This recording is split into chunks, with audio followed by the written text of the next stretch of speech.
کام کیا اور ساتھ دیا، اللہ رب العزت نے اس کتے کو جنتی بنا دیا اور اس کو وہ عزت عطا فرمایا کہ اللہ رب العزت خود اس کے بیٹنے کی انداز کا بیان بھی فرما رہا ہے. یعنی اس کتے کے بیٹنے کا انداز بھی اللہ رب العزت قرآن میں فرما رہا ہے، جس کتے نے صرف اللہ رب العزت کی اولیاء کا ساتھ دیا.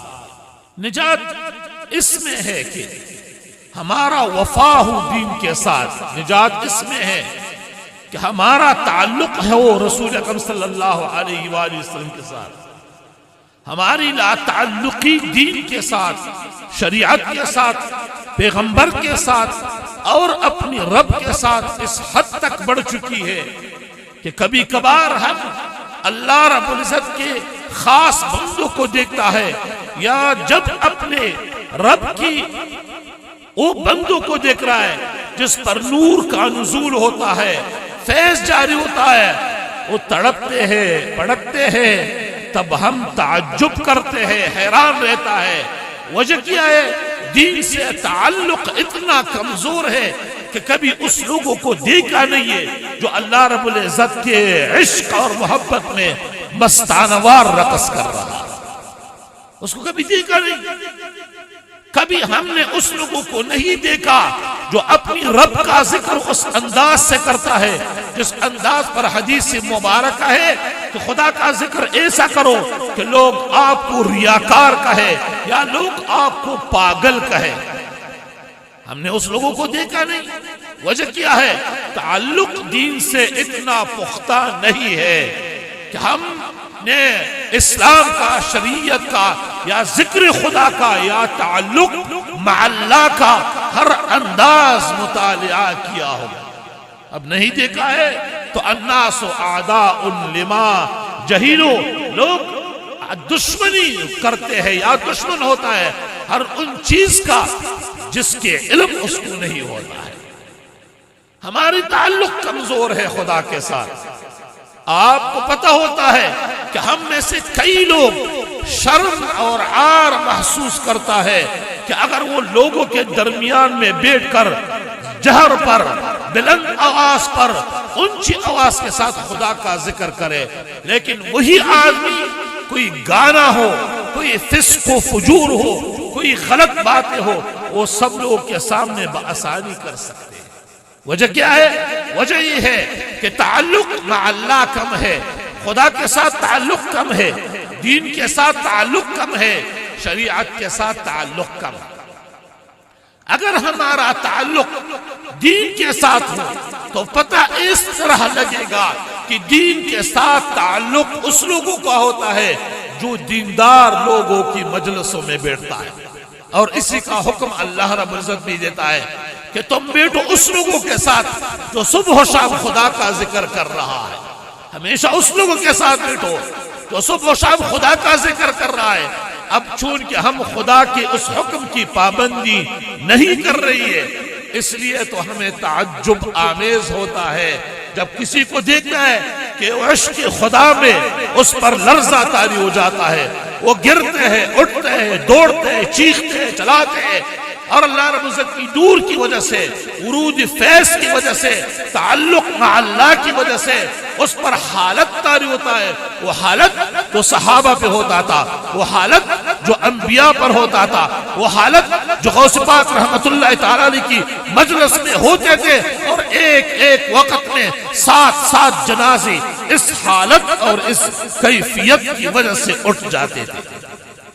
کدھر ہے وہ قادری جس کی مجلس میں غوث پاک رحمت اللہ تعالی کا وہ فیض ہو، وہ برکت ہو، وہ وجد ہو، وہ حال ہو؟ کدھر ہے وہ چشتی جس کی مجلس میں معین الدین چشتی رحمت اللہ تعالی علیہ کی وقت کا وہ وجد ہو، وہ حالت ہو، وہ کیفیت ہو، وہ چیخنے چلانے کی آواز ہو؟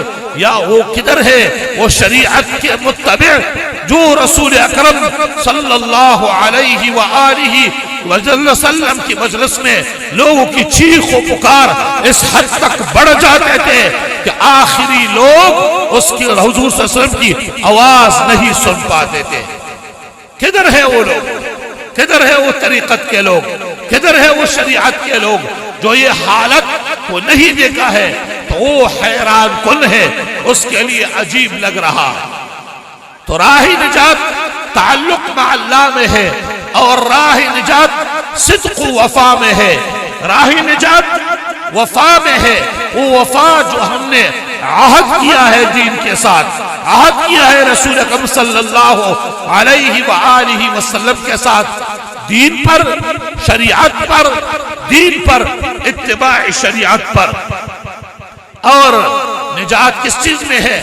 اگر ہم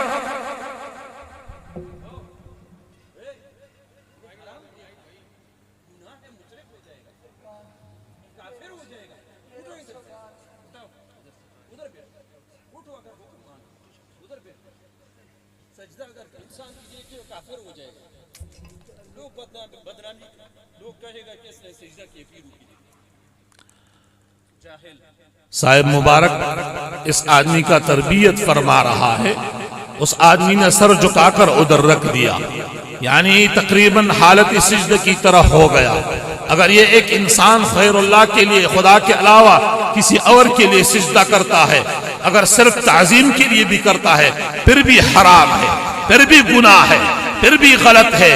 سجدہ صرف اللہ رب العزت کے لیے جائز ہے، سوائے خدا کا، حتیٰ کہ رسول اکرم صلی اللہ علیہ وآلہ وسلم کے لیے بھی سجدہ جائز نہیں تھا۔ حضور صلی اللہ علیہ وآلہ وسلم اپنے زمانے میں ایک صحابی آیا، اس نے کہا یا رسول اللہ صلی اللہ علیہ وآلہ وسلم، ہمارا اونٹ پاگل ہو چکا ہے، وہ دیوانہ ہے، باغ میں ہے، ہم اس کو نہیں کنٹرول کر سکتے۔ حضور صلی اللہ علیہ وسلم تشریف فرما ہو گئے، اٹھ گئے، صحابہ کرام کو ساتھ لے کر گیا۔ اس نے کہا دروازہ کھول دے باغ کا۔ صحابہ کرام نے عرض کیا یا رسول اللہ، وہ اونٹ جس کو دیکھتا ہے اس پر حملہ کرتا ہے، ایسا نہ ہو کہ آپ کو کوئی نقصان پہنچائے۔ حضور صلی اللہ علیہ وسلم مسکرائے، اس نے فرمایا ہر چیز مجھے جانتا ہے، ہر چیز مجھے جانتا ہے، میرا انکار نہیں کرتا ہے، مگر انسان اور جنیات کی سرکش لوگ انکار کرتے ہیں۔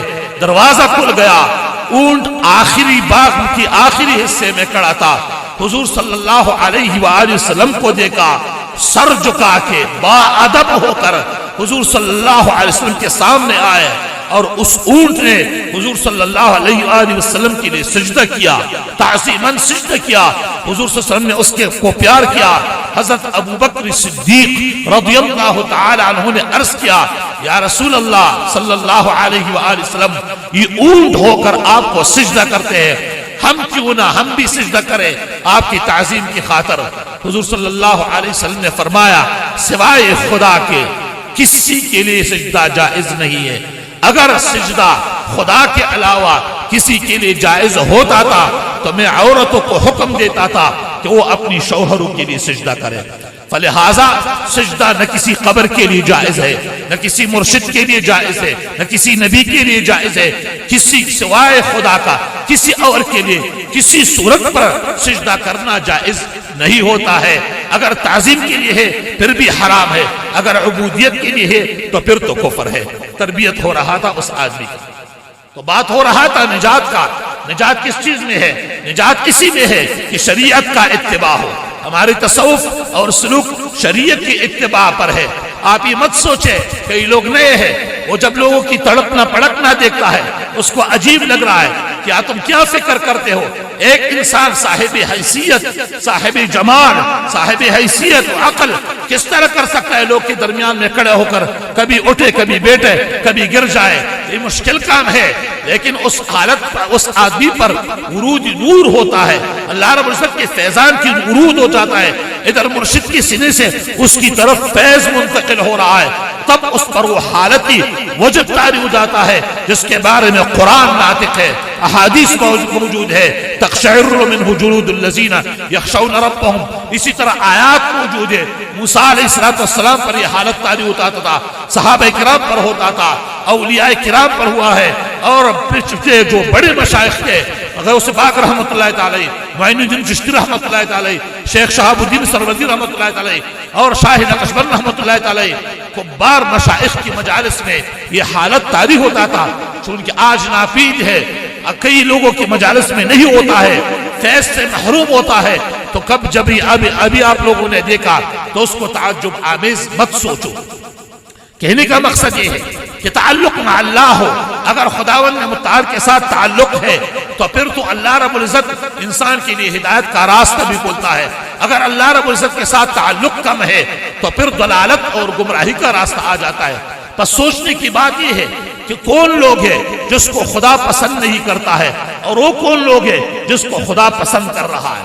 ذرا اسی موضوع پہ دو چار باتیں آپ کے سامنے رکھنا چاہتا ہوں۔ اللہ رب العزت فرماتا ہے ان اللہ یحب التوابین، خداوند متعال اس لوگوں کو پسند کرتا ہے جو توبہ کرتا ہے۔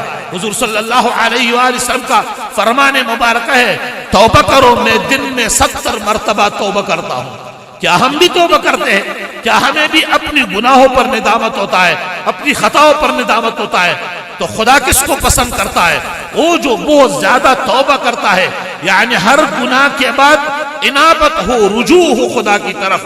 اور اللہ رب العزت وَيُحِبُّ الْمُتَطَهِّرِينَ، خداوند متعال صاف لوگوں کو پسند کرتا ہے، جس کی زندگی پاک ہے، جس کا کردار پاک ہے، جس کی اعمال پاک ہے، جس کا جسم اور لباس پاک ہے۔ وہ نماز کے پابندی کرتا ہے، صفائی رکھتا ہے، پاک اور صاف کردار والے لوگوں کو خدا پسند کرتا ہے۔ اللہ رب العزت فرماتا ہے بلا من اوفى بعهدی واتقى فإن اللہ يحب المتقین، خداوند متعال کس لوگوں کو پسند کرتے؟ وہ جو اپنی عہد پر وفا کرتا ہے۔ ہم نے عہد کیا ہے لا الہ الا اللہ محمد الرسول اللہ، یہ ہمارا عہد اور ہمارا وعدہ ہوتا ہے۔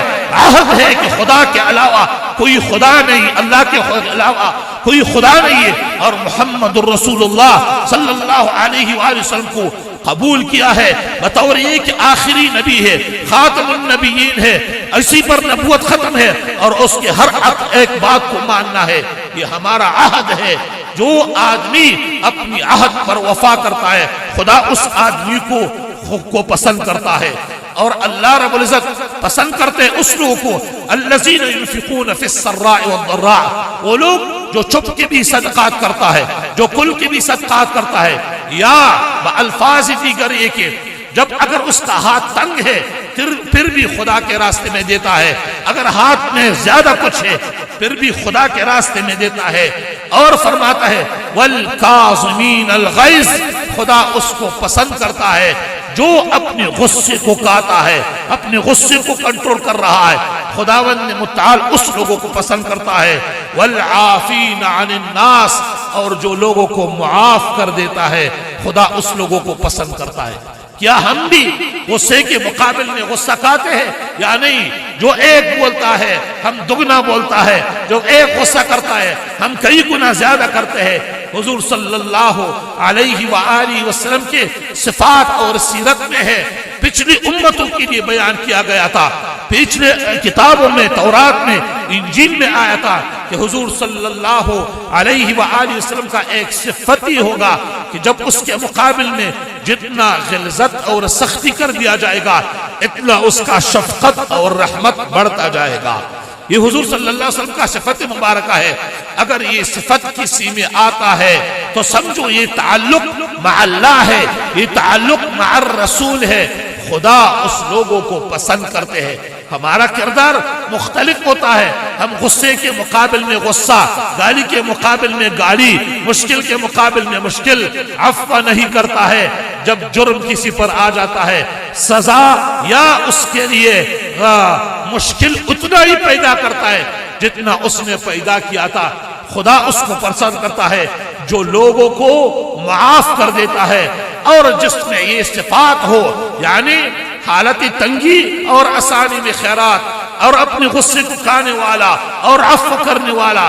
خداوند متعال اس لوگوں کو کس نام پر یاد کرتے ہیں؟ اس لوگوں کو محسنین پر یاد کرتا ہے۔